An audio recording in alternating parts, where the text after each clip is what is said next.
Hi, my name is Eric Ryden, certified sommelier and owner of Le Grand Triage on the Upper East Side. Today we're going to talk about value wines and screw cap enclosures. I think value exists at every level. Obviously, we normally think of it as very inexpensive wines, but we'll talk a little bit about just the overall value that exists at every level, and we'll also talk about some of the myths and the benefits of bottling wines with a screw cap.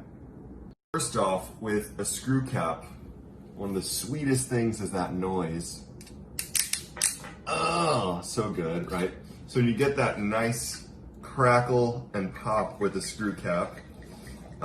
First off, screw caps, normally we're drinking them when they're pretty young, right? That's a really big feature to a lot of screw cap wines, is that we're intending to drink them in their youth. They're not really meant to age for long periods of time, but I think a lot of people get sometimes confused with what the period of time for aging a wine is. A lot of people have this idea that 10 plus years is the only time we can really age wine, but you can actually age wine in a shorter term as well. But traditionally, when we're putting something in a screw cap, we have no intention to age it whatsoever. So these are very drink now wines. However, drink now, we mentioned this in a previous video, could actually be up to 2, 3, 4, or 5 years. If you intend to drink your wine anytime in the near future, you shouldn't be put off by a screw cap. In fact, it's even more eco-friendly than cork. Natural cork comes from cork trees, which, while we don't actually have to cut down the tree or harvest the entire tree in order to get the cork, they do grow back pretty slowly, so we can't actually sustain that process forever. So if you do intend to just have a quick, easy, everyday glass of wine, you shouldn't be put off by the screw cap at all. Additionally, the screw cap, originally called the Stelvin enclosure, fun factoid, you could throw that out at a dinner party and impress people, be like, oh, you mean the Stelvin enclosure?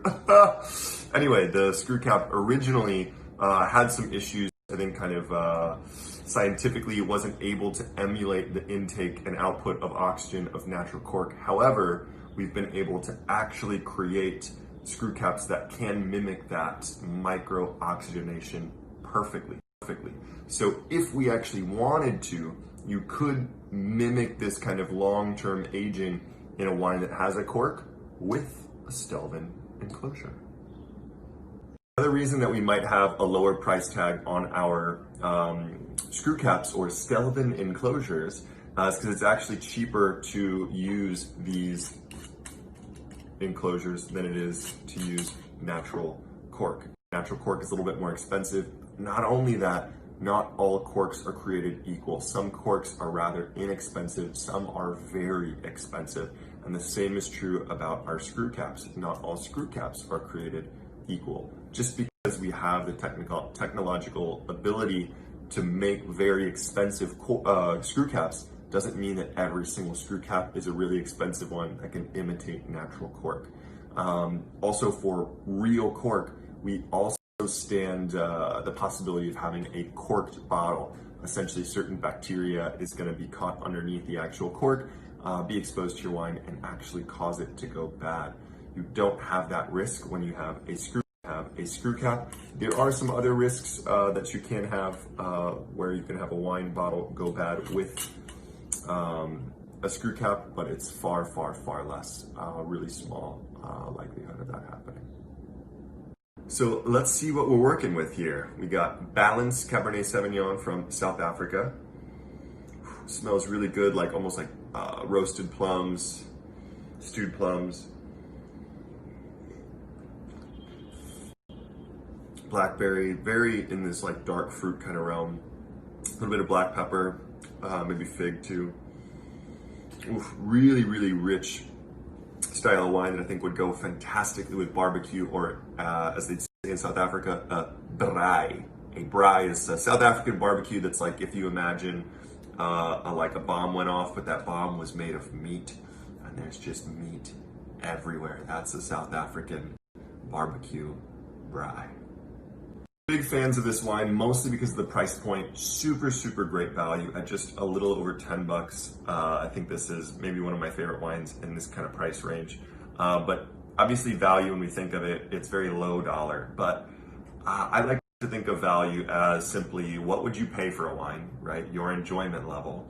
and then finding out the actual retail price of it. So if you drink this wine, my first time ever tasting this wine was during a blind tasting, and I was asked that exact question: what do I think the retail price of this wine is? What do I get my level of enjoyment out of it? And it was like $20 to $25 is kind of what I would expect this wine to cost. So when I found out that it was half that, that creates tremendous value, and right, that can exist at absolutely every level. So if you have tremendous enjoyment that you would pay $100 for, and that wine actually costs $50, that's that same level of enjoyment, even though it's a $50 bottle of wine. Still value, right? But obviously this is value in absolutely every sense. So that's my favorite value wine. But we want to hear from you guys. What are your favorites that we're maybe drinking all the time? And maybe if you've never had the Balanced Cab, you can hop on our website, grab a bottle, let us know what you think. How does this stack up to your favorites? But who knows? Maybe it'll become one of your new favorites. Anyway, join us next week. Sarah's got a really, really fun whiskey for you guys on Monday, coming out of California. Then on Wednesday, we're going to talk about rosé, 'tis the season. And then on Friday, we're going to get into a little blind tasting. Woo! Stay safe, stay home, and happy Memorial Day.